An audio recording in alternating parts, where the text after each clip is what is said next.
Like there's a lot of concern at the moment about AI, and is AI going to kill us all?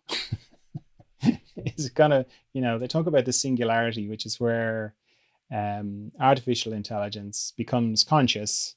And then, it's like that movie Terminator. Suddenly they all start talking to each other and either nuke us or enslave us. And suddenly we're all in the matrix. We're all just batteries. So there's, who's it? Elon Musk. He's very concerned about it, and he's pretty smart. Like he would probably know a lot more about AI than I do.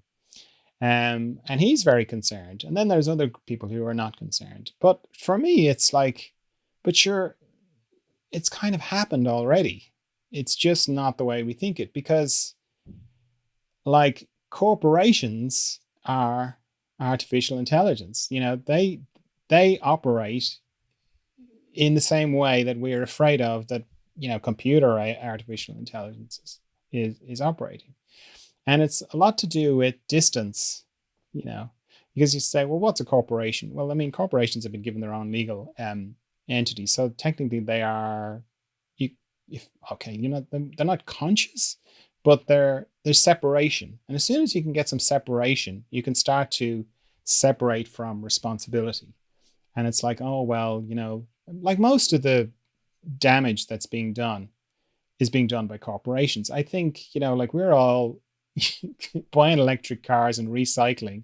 And I think 70% or higher of all the damage that's being done to the planet, it's being done by like 100 corporations. This is my representation for 100, 5 fingers. But yeah, it's only 100 corporations. Okay, so that's not to say we shouldn't recycle and do all the things that we're doing, but you have to sort of face what's really happening as well, that there's huge corporations that are doing it. And it's like, oh, it's the corporations, but corporations are just made up of people.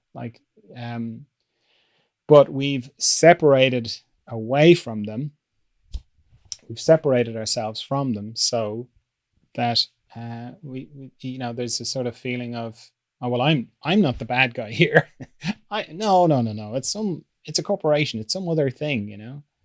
I remember seeing a documentary about a village in Africa that was owned by another little village in Switzerland, and um, the village in Africa or area in Africa produced something, let's say cotton or palm oil or something, right?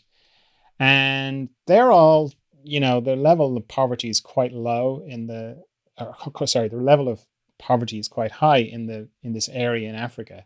And obviously it's not in Switzerland. Everyone's having a lovely time. And something came up where the village asked the people in Switzerland who owned the land if they could do some like irrigation project. It was going to cost a certain amount of money, which would have meant that the people in Switzerland didn't get their dividend that year. I think it wasn't a big amount now. Like it wasn't, for 20 years or anything like that. Just, that year.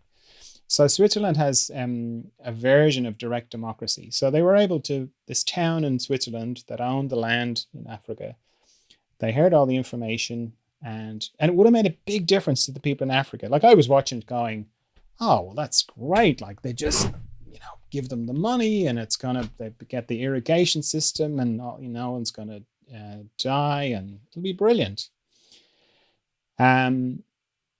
So they voted in Switzerland and they voted not to give them the money. I couldn't believe it. But like on reflection, it was like the distance was way too big. If they'd all had to go to Africa and be in the area and see it, I'm sure it would have gone differently. Because they're all in their lives in Switzerland and like, oh, I was going to make that kitchen extension with the money for this year. And no, I don't know. Do we really need to do that? Anyway, they didn't,